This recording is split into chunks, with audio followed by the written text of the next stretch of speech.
Assalamualaikum warahmatullahi wabarakatuh. Perkenalkan, nama saya Adriana. Di sini saya akan menjelaskan mengenai syirik zaman modern. Nah, pengertian syirik modern. Apa sih itu syirik? Apa sih itu modern, dan apa sih itu syirik modern? Jadi, syirik itu adalah sebagaimana yang telah kita ketahui adalah menyamakan selain Allah dengan Allah dalam hal rububiyah atau uluhiyahnya.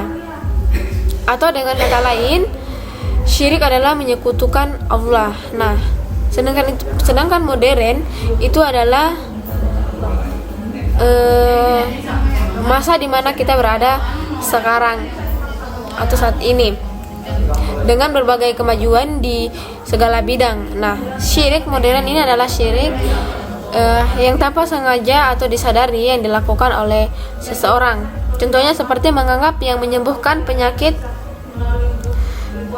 itu adalah dokter, tabib, atau obat yang diminum. Padahal dokter, tabib, atau obat hanyalah wasilah atau sarana yang menyembuhkan kita itu adalah Allah Subhanahu wa Ta'ala. Nah, sebagaimana telah dijelaskan dalam Quran surah Asy-Syu'ara ayat 80, yang artinya, dan apabila aku sakit, dialah yang menyembuhkan.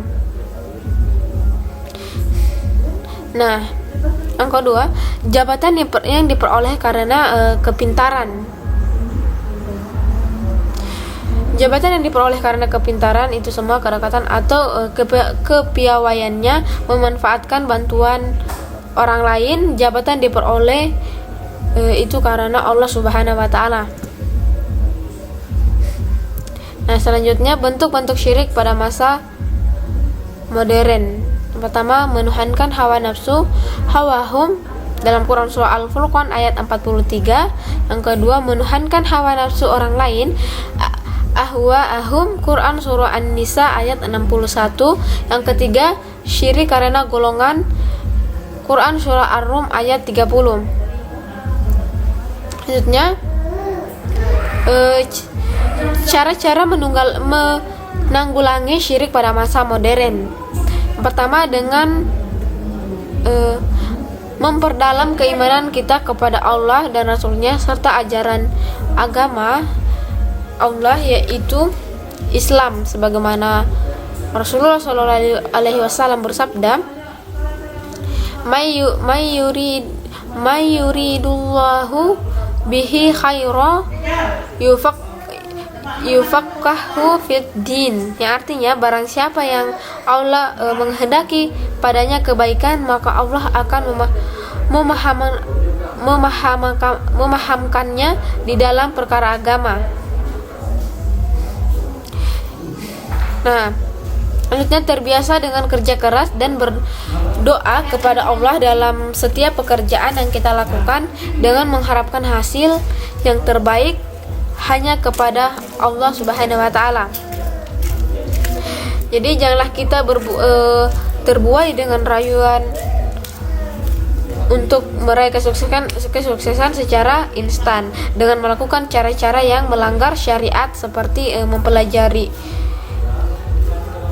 ilmu pesugihan, ilmu pelet, dan yang lain-lain. Nah, yang ketiga, meyakini bahwa tidak ada ketentuan dan kekuasaan yang lebih besar dibandingkan kekuasaan dan kekuatan Allah Subhanahu wa Ta'ala.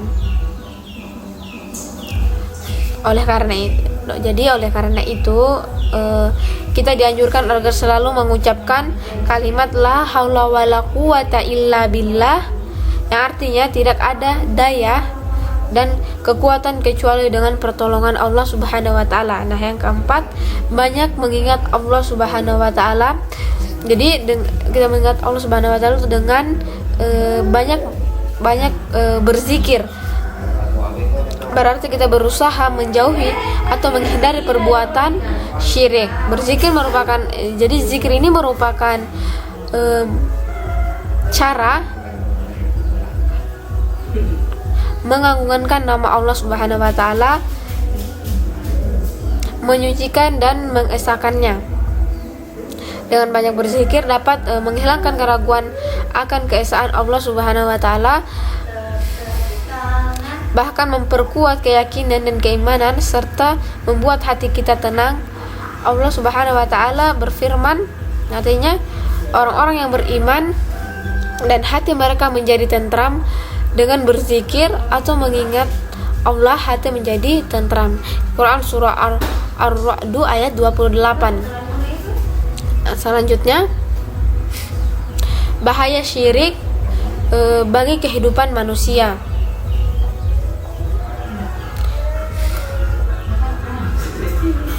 Yang pertama, menghancurkan seluruh amal.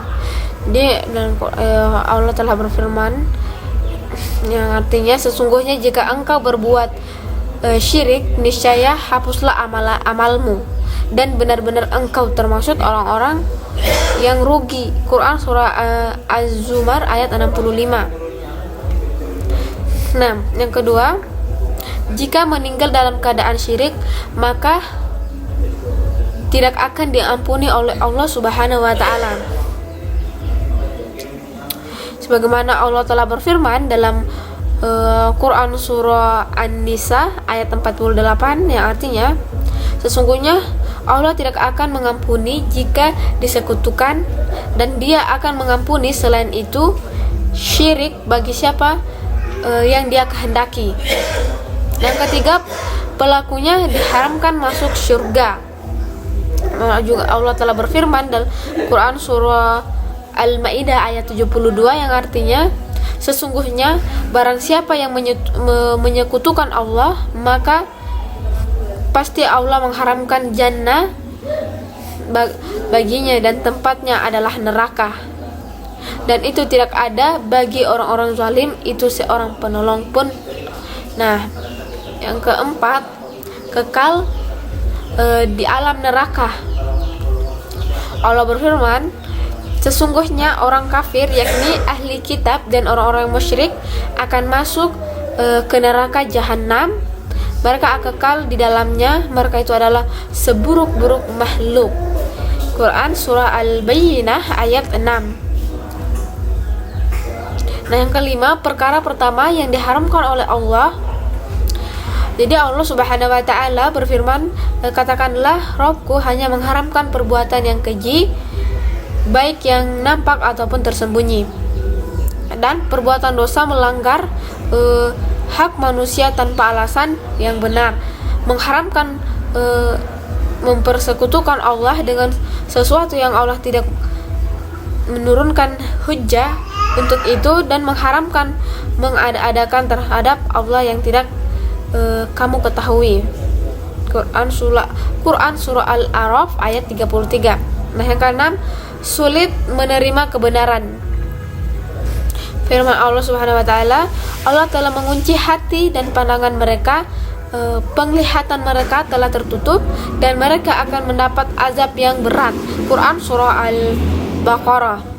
Nah, yang ketujuh, hati orang-orang syirik tertutup untuk menerima kebenaran yang datangnya dari Allah dan Rasulnya. Nah, menurut Ibnu Jarir, ketertutupan hati orang syirik itu lantaran dari sifat kesombongan dan penentangannya terhadap kebenaran yang disampaikan kepadanya. Orang-orang syirik yang mendustakan ayat-ayat Al-Quran, mendustakan ayat-ayat Allah, diberi peringatan atau tidak, sama saja bagi mereka, karena hati mereka buta. Nah, yang ke-8, hanya akan memperoleh kesenangan sementara. Jadi kesenangan hidup di dunia yang diperoleh orang-orang musyrik sifatnya sementara. Nah, di akhirat kelak akan mendapatkan siksa yang pedih, meskipun ketika hidup di dunia mereka dalam keadaan miskin dan sengsara. Lebih-lebih jika mereka kaya, bagi mereka hal itu tetap merupakan keuntungan dan kesenangan karena mereka mengikuti hawa nafsunya. Yang terakhir adalah amalan dan harta yang dinafkahkan sia-sia. harta yang dinafkahkan orang-orang musyrik adalah sia-sia atau tidak diberi pahala oleh Allah Subhanahu wa taala, karena apa yang dimilikinya tidak akan dapat digunakan untuk menebus siksa di akhirat kelak. Sebagaimana Allah Ta'ala berfirman, perumpamaan harta yang mereka infakkan di dalam kehidupan dunia ini ibarat angin yang mengandung hawa sangat dingin yang menimpa tanaman milik suatu kaum yang menzalimi diri sendiri, lalu angin itu merasukinya. Allah tidak menzalimi mereka, tetapi mereka menzalimi diri sendiri. Quran surah Ali Imran ayat 117. Itulah yang dapat saya jelaskan mengenai syirik zaman modern. Wabillahi taufiq wal hidayah. Wassalamualaikum warahmatullahi wabarakatuh.